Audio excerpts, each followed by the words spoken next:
নবুয়তের পূর্বে রাসূল আকরাম সাল্লাল্লাহু আলাইহি সাল্লাম কোন ধর্ম পালন করতেন?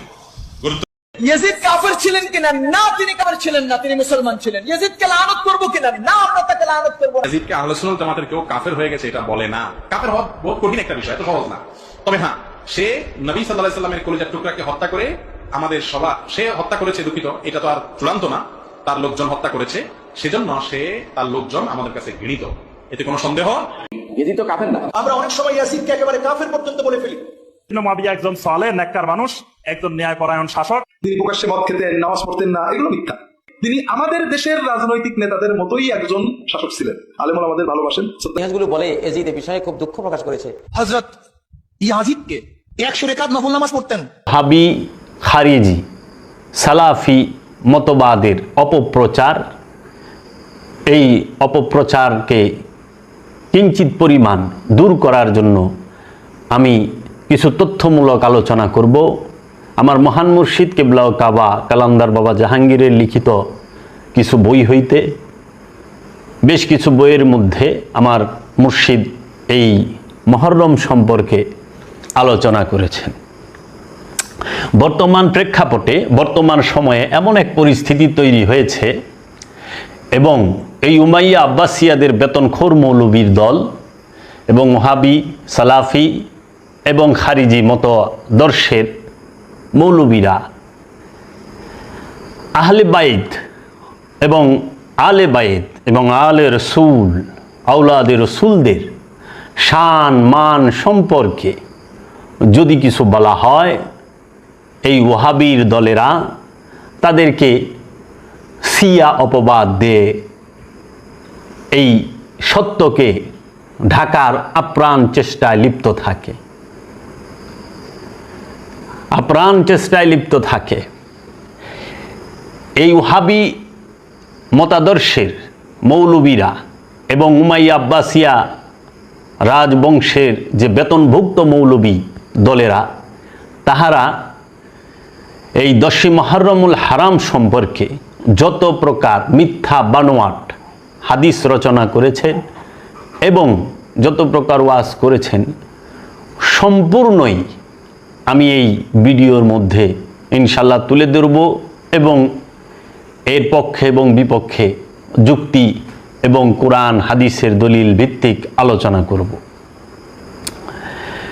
প্রথমে বলে রাখা ভালো যে আহলে বাইত এবং আলে রসুল সম্পর্কে কিছু বলতে গেলেই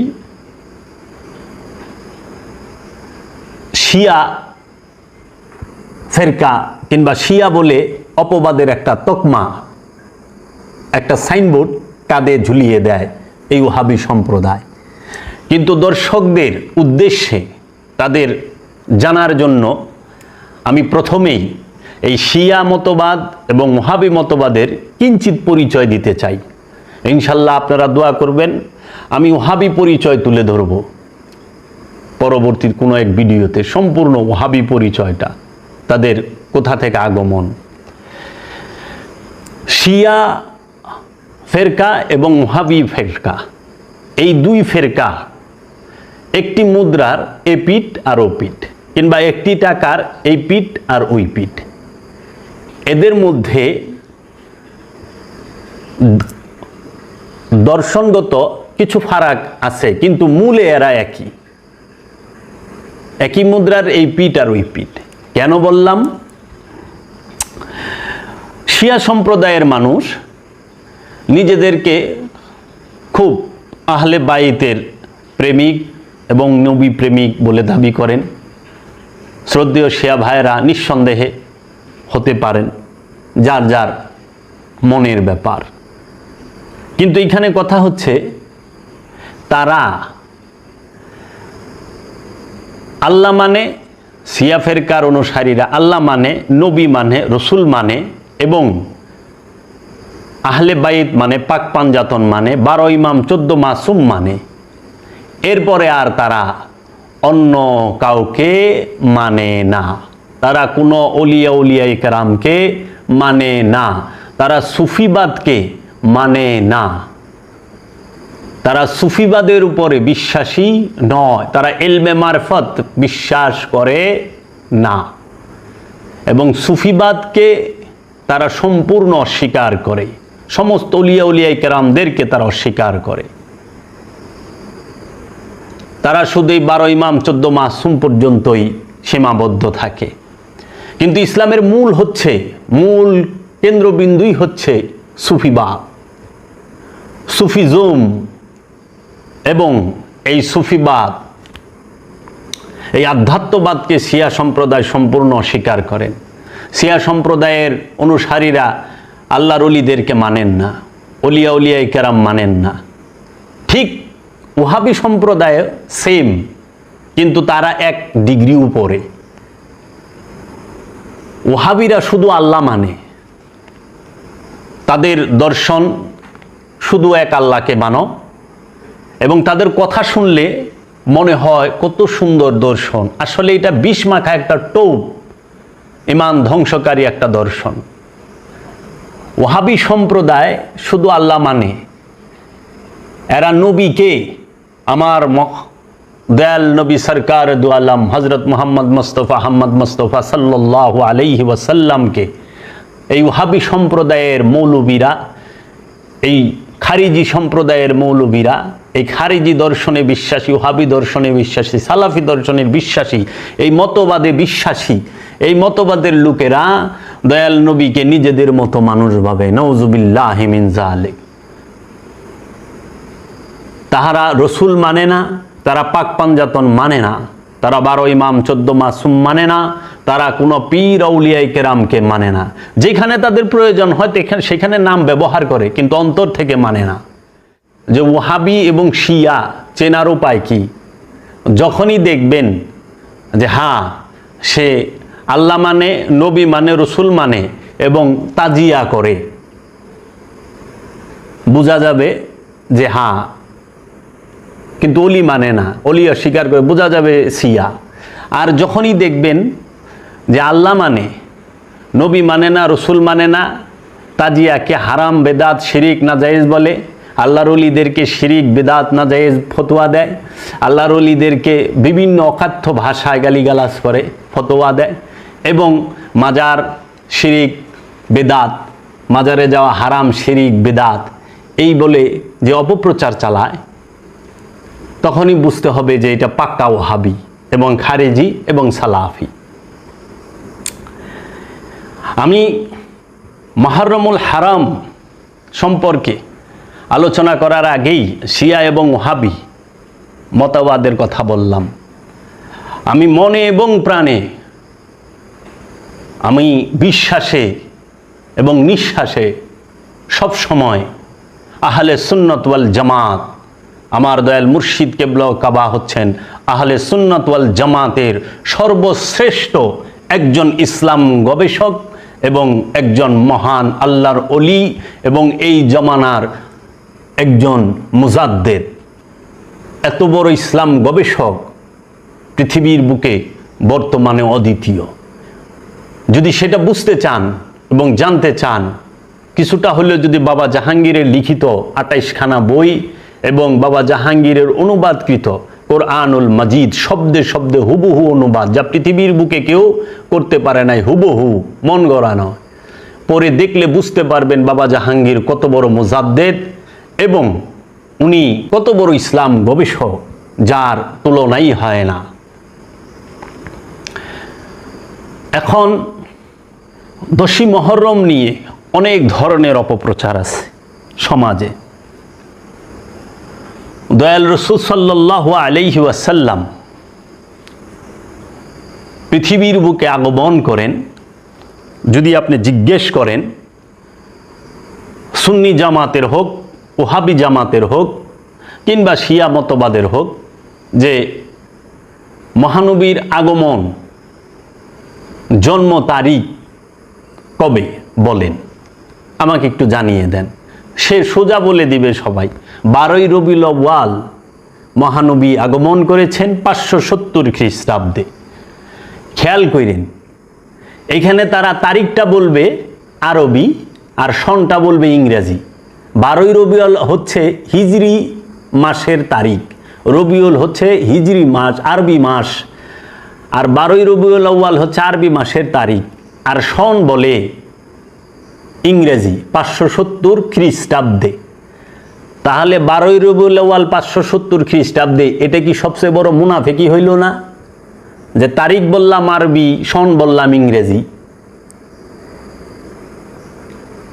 এই যদি হয় তাদের হাল, আপনি দেখেন বড় বড় কিতাবের মধ্যে এবং বড় বড় বক্তারা ওয়াজ করে, মানুষকে কিভাবে ধোঁকা দেয়, মানুষ একটু চিন্তাও করে না যে সম্পূর্ণ ভুল শিক্ষা আমাদেরকে দিচ্ছে। দয়াল রসুল সাল্লাল্লাহু আলাইহি ওয়াসাল্লাম এই পৃথিবীর বুকে রহমত হিসাবে আগমন করেন, জাহিরিভাবে দেহ ধারণ করেন। মহানবীর আগমনের তারিখ হচ্ছে 29শে আগস্ট 570 খ্রিস্টাব্দে। 29শে আগস্ট 570 খ্রিস্টাব্দে আমাদের ওহাবি সম্প্রদায়, এই উমাইয়া আব্বাসিয়া বেতনখোর মৌলবীরা, এরা মহানবীকে 40 বছরে এই মোল্লার দলে নবুয়াত দান করে, কিন্তু সারা কোরআনে 6236 আয়াতের মধ্যে আপনি এক জায়গায় পাবেন না যে মহানবীকে 40 বছরে নবুয়ত দান করা হয়েছে। এই রকম কোনো দলিল সারা কোরআনে নাই। আমরা কোরআনে কি দেখতে পাই? যত নবী এবং রসুলগণ আগমন করেছে তারা জন্মের আগেই নবী, আগমনের পূর্বেই নবী। আপনি দেখেন ঈসা রুহুল্লাহর বেলায়, উনি যে নবী, উনি যে ঈসা রুহুল্লাহ, ওনাকে যে তাওরাত, জাবরুত, ইনজিল 3টি কিতাবের জ্ঞান দান করা হয়েছে, সেই কথা বলা হচ্ছে সূরা মারইয়ামের মধ্যে। আপনি মুসা নবী সম্পর্কে দেখেন, আপনি জাকারিয়া নবীর ছেলে ইয়াহিয়া নবী সম্পর্কে দেখেন, আল্লাহ পাক বলতেছে তার আগমনের আগেই ইয়াহিয়া হবে আমার একজন রসুল, সে হবে সমস্ত রসুলদের মধ্যে জিতেন্দ্রীয় এবং নবী। তাহলে এইভাবে যদি আমি বলতে যাই অনেক লম্বা হবে ভিডিও। তো এই ওহাবিদের যে চক্রান্ত, এই উমাইয়া আব্বাসিয়াদের চক্রান্ত, এই ভুলের পাহাড় দিয়ে রাখছে।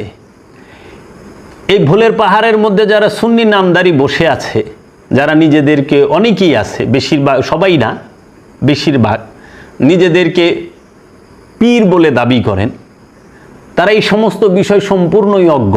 তারা সম্পূর্ণ অনুষ্ঠানের ভিতরে মতাদর্শী হচ্ছে ওহাবির, কিন্তু মুখে বলে আমরা আহলে সুন্নাত ওয়াল জামাত। আসলেই কি তাই? না।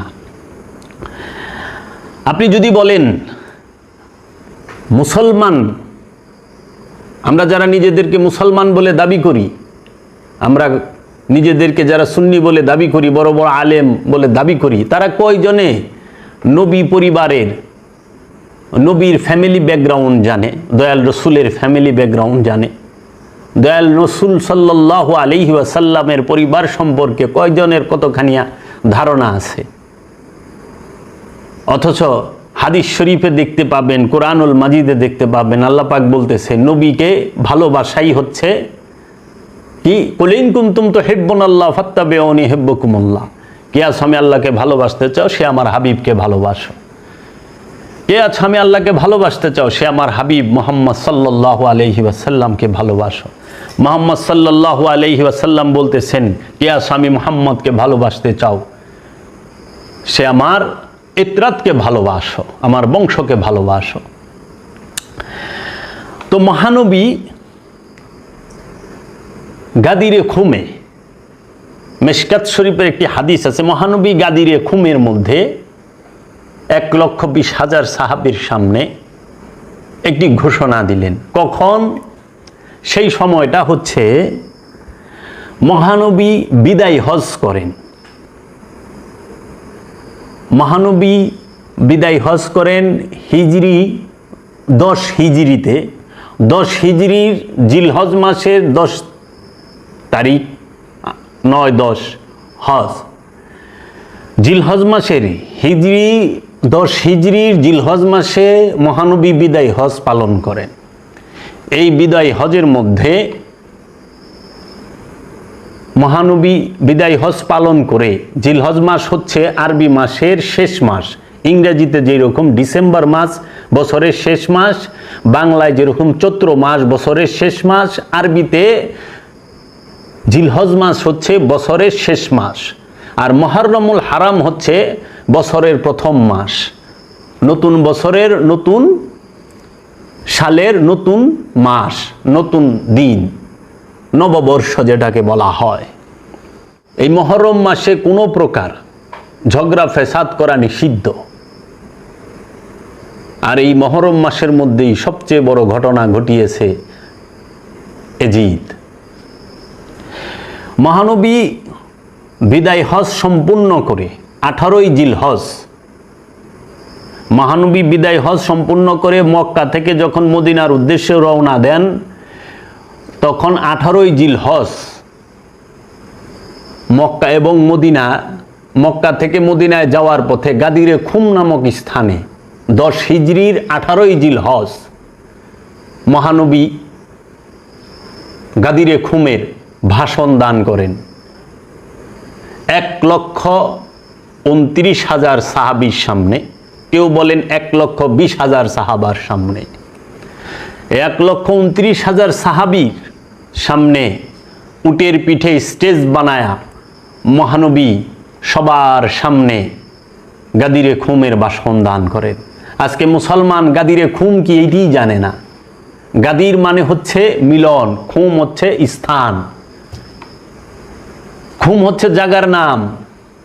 এই খুম নামক স্থানে সবাই একত্রিত হয়ে, মিলিত হয়ে মহানবীর এই ভাষণ শুনে যেইখানে মাওলায়াতের ঘোষণা দেওয়া হয়, মাওলা আলীকে বেলায়েতের বাদশাহ হিসেবে ঘোষণা দেওয়া হয়, তখন মহানবী সমস্ত সাহাবীদের সামনে বলেন, আমি কি তোমাদের জীবন থেকে প্রিয় নই? সবাই বলেন, ইয়া রাসূলুল্লাহ, আপনি আমাদের জীবন থেকেও প্রিয়, আমাদের জান থেকেও মহব্বতের। মহানবী বলেন যে আমি কি তোমাদের মাওলা নই? মান কুনতু মাওলাউন, আমি কি তোমাদের মাওলা নই? সবাই বলে কালু বালা ইয়া রাসূলুল্লাহ, নিঃসন্দেহে আপনি আমাদের মাওলা। তখন মহানবী বলে, মান কুনতু মাওলাও, মান কুনতু মাওলাও, আমি যার মাওলা, ফাহাজা আলিউন মাওলাও, ফা সুতরাং হাজা আলিউন মাওলা, এই আলী হচ্ছে তার মাওলা।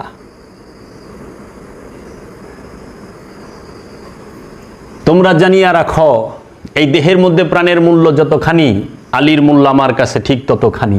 এই দেহের মধ্যে মাথার মূল্য যতখানি, আলীর মূল্য আমার কাছে ঠিক ততখানি। যে আলীর বিরুদ্ধে অস্ত্র ধরে সে আমার বিরুদ্ধে অস্ত্র ধরে, আর যে আমার বিরুদ্ধে অস্ত্র ধরে সে আল্লাহর বিরুদ্ধে অস্ত্র ধরে।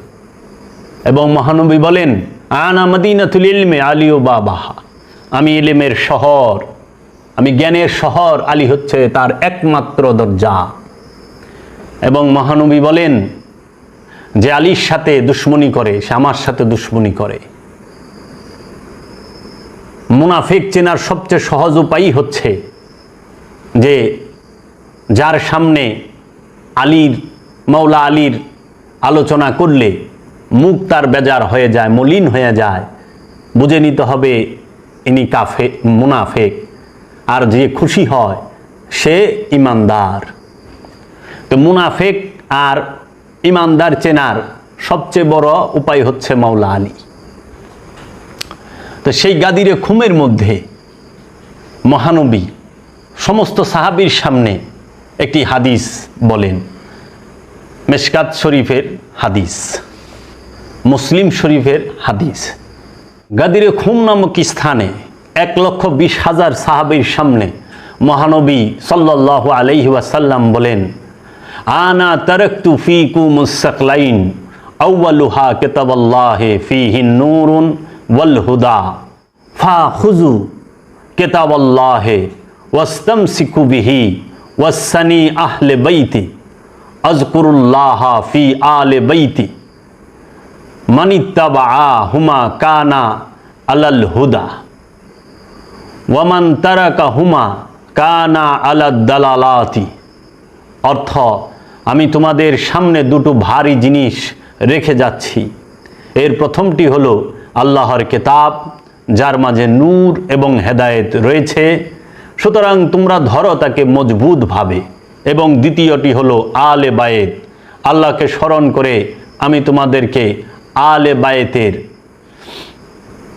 উল্টাও আমি তোমাদেরকে আলে বায়েতের কথা বলছি। যদি তোমরা এই দুটো জিনিস অনুসরণ করো তাহলে হেদায়েত পাবে, এবং যদি তোমরা পরিত্যাগ করো তাহলে তোমরা পথভ্রষ্ট হবে, গুমরা হবে। তো এখন কথা হচ্ছে, কুরআনুল মাজিদে মহানবী সম্পর্কে এবং মহানবীর আল সম্পর্কেও এর দলিল আছে। এই গাদিরে খুমের মধ্যে যে বললেন, আমি তোমাদের কাছে দুইটা ভারী জিনিস রেখে যাচ্ছি, একটা হলো কিতাব আল্লাহি আর একটা হলো ওয়া ইতরাদাহি, আমার বংশ এবং আল্লাহর কিতাব। এখন ওহাবিরা যখন এই হাদিসটাকে অনুবাদ করে, কিংবা সুন্নি সম্প্রদায়ের অনেক অনভিজ্ঞ যারা, তারা যখনই করে কেতাবের অর্থ কোরআন করে। কোরআন এক জিনিস, কেতাব আরেক জিনিস। কেতাব আর কোরআন কখনো এক নয়। ইতরাত আর কেতাব একে অপরের পরিপূরক। এই দুইটা কখনোই জুদা হবে না, মানে আলাদা হবে না। কেতাব আর ইতরাত একসাথে চলে। এই কেতাবের মধ্যেই ইতরাত আছে আর ইতরাতের মধ্যেই কেতাব আছে। ইতরাত না থাকলে কেতাবের কোনো মূল্য থাকবে না, আর কেতাবকে বুঝাইতে গেলে ইতরাত লাগবে। কেতাব পাঠ করতে গেলে ইতরাত, নবীর বংশ লাগবে, নবীর আহলে বাইত লাগবে। নবীর আওলাদ ছাড়া, রসুলের আওলাদ ছাড়া ইতরাতকে, এই কিতাবকে বোঝা এবং পাঠ করা যাবে না। আপনারা খেয়াল করবেন, আমরা যে এখন এই বাইন্ডিং করা কোরআনুল মাজিদ পড়ি, কিন্তু জাবালে নূর পর্বতের 2500 ফিট উঁচায় যখন আল্লাহ রাব্বুল আলামিন হযরত জিব্রাইল আলাইহিস সালাতু ওয়াস সালামের মাধ্যমে কোরআনুল মাজিদ পাঠাইলেন, কোরআন নাজিল হলো, তখন কি এরকম বাইন্ডিং করা আসছিল? এটা কেন আমরা কিতাব বলতেছি, কোরআন বলতেছি, তখন কি এরকম বাইন্ডিং করা কোরআন ছিল? না। কোন সাহাবা কি এরকম বাইন্ডিং করা কোরআন পড়ছে? না। কারণ কোরআন কি, এই হাদিসেই বলতেছে, কিতাব কি নূর, নূরুল হুদা। আবার কোরআনও বলতেছে কি, কোরআন হচ্ছে স্পষ্ট নূর, ওয়া কিতাবুম মুবিন। কোরআন হচ্ছে নূর এবং স্পষ্ট, অস্পষ্ট নয়, স্পষ্ট। কোরআন হচ্ছে হুদাল্লিন নাস, মানুষের জন্য হেদায়েত। এই কোরআন কোন কোরআন?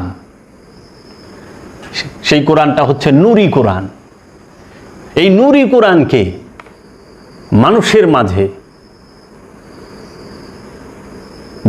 পৌঁছানোর জন্য, নূরি কোরআনের এই পর্যন্ত পৌঁছানোর জন্য এই কাগজ আর কালির যে বাইন্ডিংকৃত আরবি হরফের যে কোরআনুল মাজিদ, এটাকে সহিফা বলা হয়। এই সহিফাকে দেওয়া হয়েছে, কারণ কোরআন নিজেই বলতেছে, লা ইয়ামাসসাহু ইল্লাল মুতাহহারুন, কেউ স্পর্শ করতে পারে না এই কোরআনকে পবিত্র ছাড়া। পবিত্র ছাড়া কোরআনকে কেউ স্পর্শ করতে পারে না। কোরআনুল মাজিদ কে, কোরআনকে কেউ জ্বালাইতে পারে না। আমরা তো এখনো দেখি অনেক বইয়ের দোকানে আগুন লাগলো, কোরআন, এই কাগজের কোরআন কি হয়ে যায়? পুড়ে যায়। কিন্তু নূরি কোরআন কিন্তু পুড়ে না। তা আমি কোরআন এবং কিতাব কাকে বলে এই বিষয়ে আলোচনা করব ইনশাল্লাহ। আজকে আমার বিষয়টা নয়, কারবালা। তাহলে যেখানে বলল দুইটা জিনিস শক্ত করে ধরে রাখো, এই বিদায় হজের এই বাণীর পরে দয়াল রাসূল সাল্লাল্লাহু আলাইহি ওয়াসাল্লাম জিলহজ মাসের 18 তারিখে এই গাদিরে খুমের ভাষণ দেন। এরপরে জিলহজ মাসের বাকি থাকে মাত্র 12 দিন, কারণ আরবি মাস 30 এবং 29 হয়, মাত্র 12 দিন বাকি থাকে যদি 30 দিনে মাস হয়। 18 থেকে 30 মানে 12 দিন। জিলহজ মাসের 12, তারপরে আসে মহরম মাস, মহরম মাসের 29, 12 আর 29-এ হয় হচ্ছে 41। মহরমের পরে সফর, সফরের 30, 41 আর 30-এ 71, তাই নয় কি? 41 আর 30-এ হয় 71। সফরের পরে আসে রবিউল আউয়াল। দয়াল রাসূল সাল্লাল্লাহু আলাইহি ওয়াসাল্লাম আখেরি চাহার সোমবার যাহাকে বলা হয়, যে সফর মাসের 25 তারিখ মানে সফর মাসের শেষ বুধবার আখেরি চাহার সোমবার। এই আখেরি চাহার সোমবার যে বুধবারে হয়েছে, তারপরের বুধবার মহানবী ধরাদমে দেহ নিয়েছিলেন না, পর্দা গ্রহণ করছেন। তার মানে রবিউল আউয়াল মাসের 1 তারিখে মহানবী পর্দা গ্রহণ করেন, অথবা 2 তারিখে। তো ঐতিহাসিকগণ লিখতে যায়া, আগে মোবাইলের যুগ ছিল না, ইন্টারনেটের যুগ ছিল না, মিডিয়ার যুগ ছিল না, হোয়াটসঅ্যাপের যুগ ছিল না, ভাইবার টুইটার কোনো যুগ ছিল না, এমনকি ডাক টেলি যোগাযোগও ছিল না। শুধুমাত্র পায়ে হাঁটা এবং গাদা, ঘোড়ার পিঠে চড়ে ভ্রমণ এবং উটের পিঠে চড়ে। তখন মহানবী এই উফাতের সংবাদ মদিনার আশেপাশে দিতে সময় লেগে যায়। তো আরবিতে সূর্যের সাথে হলো ডেটের সম্পর্ক। ইংরেজিতে যেরকম রাত 12টার পরের থেকে শুরু হয়ে যায় নতুন দিনের ডেট চেঞ্জ হয়ে যায়, আরবিতে হচ্ছে সূর্য ডুবার সাথে সাথে। তো 1 তারিখে মহানবী পর্দা গ্রহণ করে, 2 তারিখে খবরটা পায় আশেপাশের লোকজন। এই যে বিষয়টা আজকে মুসলমান সমাজে নাই। তো মহানবী যে ইতরাতের কথা বললেন, সেই ইতরাত কারা? সেই ইতরাত হচ্ছে মহানবীর নূরের বংশ, রক্তের না, নূরের, নূরে মুহাম্মদীর ধারক এবং বাহক যিনি, তিনি হচ্ছেন মহানবীর নূরের বংশ। এই নূরের বংশকেই মহানবী আল্লাহর কাছে একটি চাদরের নিচে নিয়ে বলেছেন, আল্লাহ এই হচ্ছে আমার বংশ, পাক পাঞ্জাতন। মহানবী মাওলা আলী আলাইহিস সালাতু ওয়াসসালাম, মা ফাতেমাতু জাহরা আলাইহিস সালাতু ওয়াসসালাম, ইমাম হাসান আলাইহিস সালাতু ওয়াসসালাম, ইমাম হুসাইন আলাইহিস সালাতু ওয়াসসালাম। এই পাক পাঞ্জাতন হচ্ছে নূরে মুহাম্মদীর ধারক এবং বাহক, এবং রহস্য জগতের এবং সৃষ্টি জগতের সর্বশ্রেষ্ঠ জ্ঞানী হচ্ছে এই পাক পাঞ্জাতন। এই পাক পাঞ্জাতন সম্পর্কে অনেক সুন্দর হাদিস আছে, এবং কোরআনুল মাজিদে আল্লাহ পাক বলতেছেন যে মহানবী বলতেছেন যে আয়াতে মুআদ্দাতা, কুল্লা আসআলুকুম আলাইহি আজরান ইল্লা মাওয়াদ্দাতা ফিল কুরবা।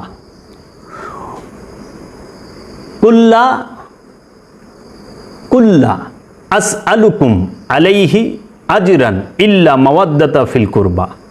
অর্থ, বলে দিন হে আমার হাবিব সাল্লাল্লাহু আলাইহি ওয়াসাল্লাম, আমি চাই না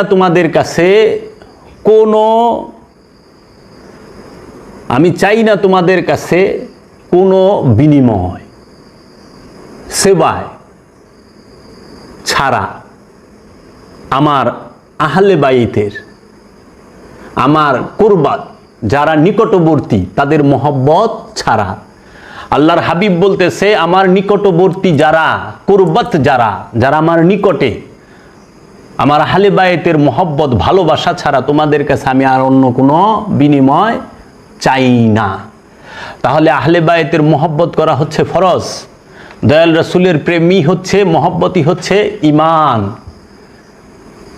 দয়াল রাসূল সাল্লাল্লাহু আলাইহি ওয়াসাল্লাম বলেছেন, যেই পর্যন্ত তুমি তোমার স্ত্রী, পুত্র, মাতা, পিতা, ভাই, বোন, আত্মীয় স্বজন, সন্তান, সন্ততি, সহায় সম্পদ, টাকা পয়সা, বাড়ি ঘর সমস্ত কিছু থেকে আমি আল্লাহর রসুলকে, আমি আল্লাহর হাবিবকে ভালোবাসতে না পারবা, ওই পর্যন্ত তুমি মোমেন হইতে পারবা না। তাহলে মোমিন হওয়ার শর্ত হচ্ছে সবার ঊর্ধ্বে রসুলের মহব্বত, রসুলের ভালোবাসা, রসুলের প্রেম। এখন মুসলিম উম্মাহ কি তা করেছে? আলে বায়েতকে কি মহব্বত করেছে?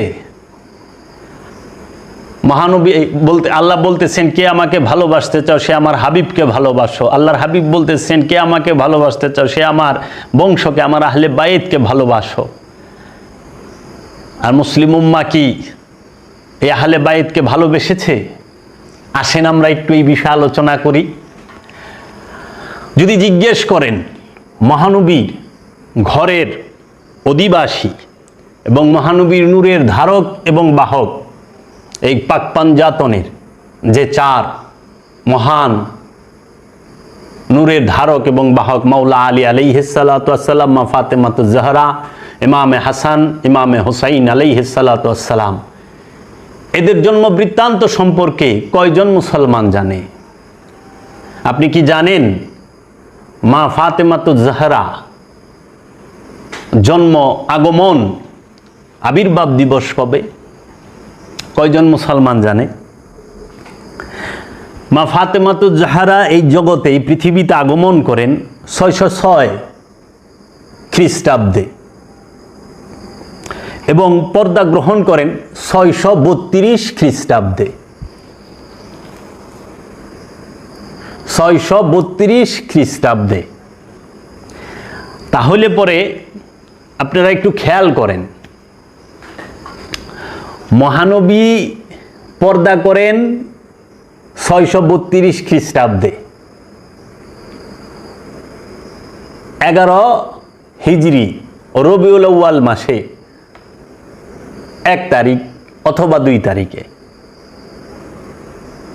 ঠিক দয়াল রাসূল সাল্লাল্লাহু আলাইহি ওয়াসাল্লামের ওফাতের 3 মাসও ঘুরে নাই। 3 মাস হওয়ার 90 দিনের আগেই মা ফাতেমাতুজ জাহরাও পর্দা গ্রহণ করেন। কেন? কি হয়েছিল মায়ের? একটু খোঁজ করে দেখবেন। মা ফাতেমাতুজ জাহরা যখন পর্দা গ্রহণ করেন, মায়ের বয়স হয় জাহিরিভাবে 26 বছর, ইয়াং লেডি, একদম ইয়াং, 26 বছর মাত্র। এই 26 বছর বয়সে মা ফাতেমাতুজ জাহরা পর্দা গ্রহণ করে। কয়জন মুসলমান জানে? এবং আলে রসুলের, আলে মুহাম্মদের মধ্যে সর্বপ্রথম যিনি শাহাদাত বরণ করেন তিনিই হচ্ছেন মা ফাতেমাতুজ জাহরা, রসুল সাল্লাল্লাহু আলাইহি সাল্লামের নয়নের মণি, কলিজার টুকরা, হৃদয়ের ধন, নয়নের পুতুলি, যাকে দেখলে দয়াল রসুল সাল্লাল্লাহু আলাইহি ওয়াসাল্লাম কখনো বসে থাকতেন না। যখনই মা ফাতেমাতুজ জাহরা দরবারে নববীতে, দরবারে রিসালাতের মধ্যে প্রবেশ করতেন, সঙ্গে সঙ্গে দয়াল রসুল দাঁড়ায় যেতেন। পৃথিবীর বুকে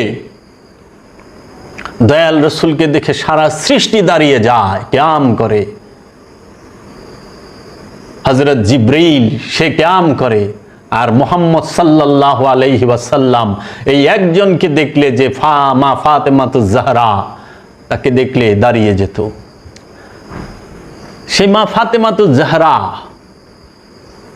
বিবাহ হয় মাওলা আলী কারামাল্লাহু ওয়াজহুর সাথে।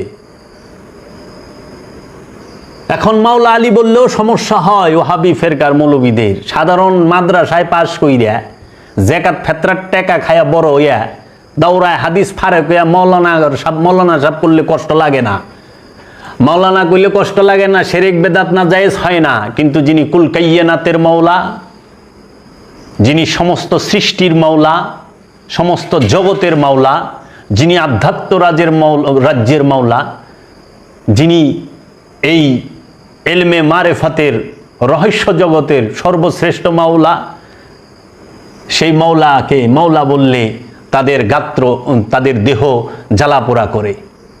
এই অজ্ঞাত কারণ আমি জানি না। সে মাওলা আলী আলাইহিস সালাতু ওয়াসসালামের সাথে মহানবী মা ফাতেমাতুজ জাহরাকে বিয়ে দেন। তো মাওলা আলী আলাইহিস সালাতু ওয়াসসালাম পৃথিবীর বুকে আগমন করেন 599 কি 600 খ্রিস্টাব্দে। আপনি দেখবেন সমস্ত ইয়েদের মধ্যে মা ফাতেমাতুজ জাহরার আরবি তারিখ আছে, সনের খবর নাই, হিজরি সন নাই। কি ওইখানে বলে রাখছে যে 14ই জামাতুল আউয়াল 11 হিজরি খাতুনের জান্নাত মা ফাতেমাতুজ জাহরা আলাইহিmus সালাম শাহাদাত দিবস, এই কথা বলে। কিন্তু উনার আগমন দিবস কবে নাই, জানে না মুসলিম উম্মা। অথচ 10ই মুহররমের দিন আদমের তওবা কবুল হইছে, এটা কিন্তু শিখা ফেলাইছে মুসলমানদেরকে। কিন্তু মা ফাতেমাতুজ জাহরার নবী, দয়াল নবীজির একমাত্র কন্যার আগমন দিবস কবে, এইটাই মুসলিম উম্মা জানে না। পর্দা কবে গ্রহণ করলো সেটার কোনো হদিস নাই। কেন নাই?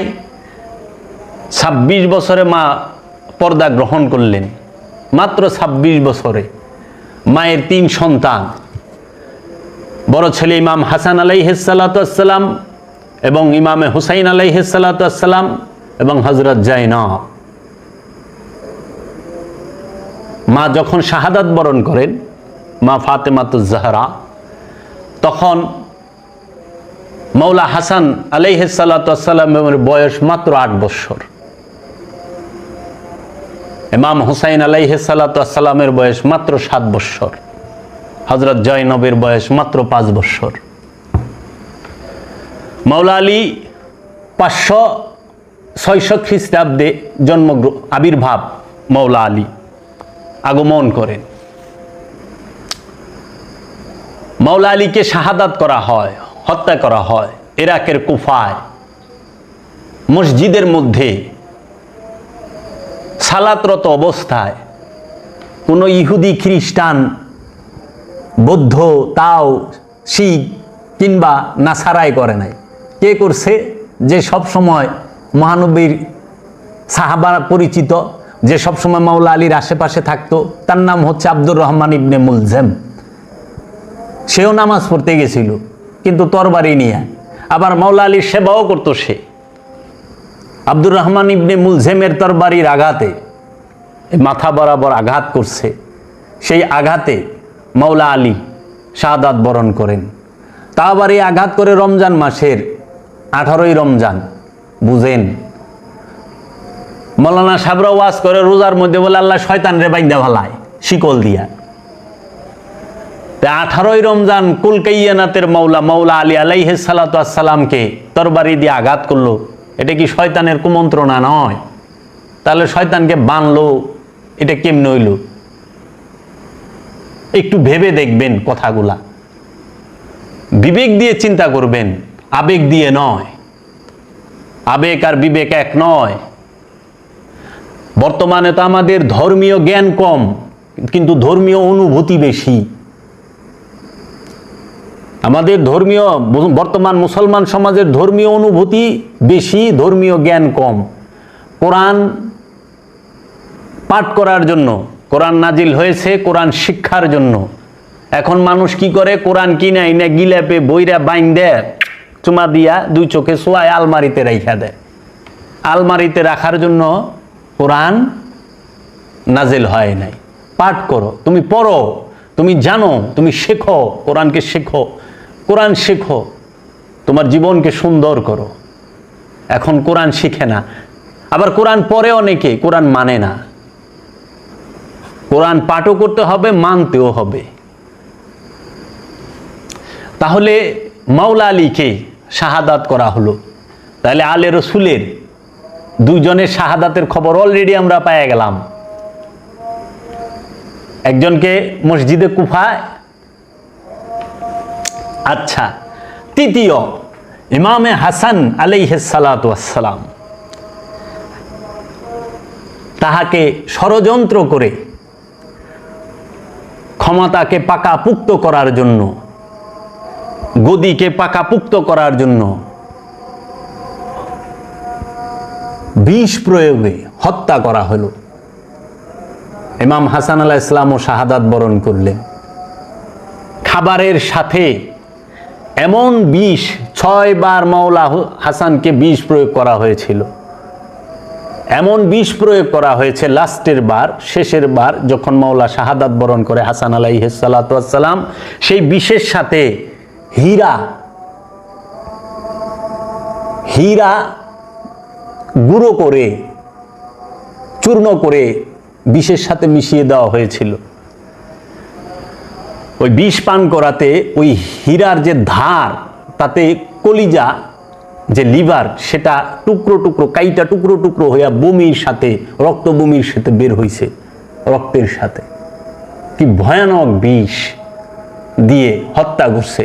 দয়াল রাসূল সাল্লাল্লাহু আলাইহি সাল্লাম বলল যে তোমরা আমার ইতরাতকে ভালোবাসো, শক্ত করে ধরে রাখো। আর তার পরিবর্তে আমরা কি করলাম?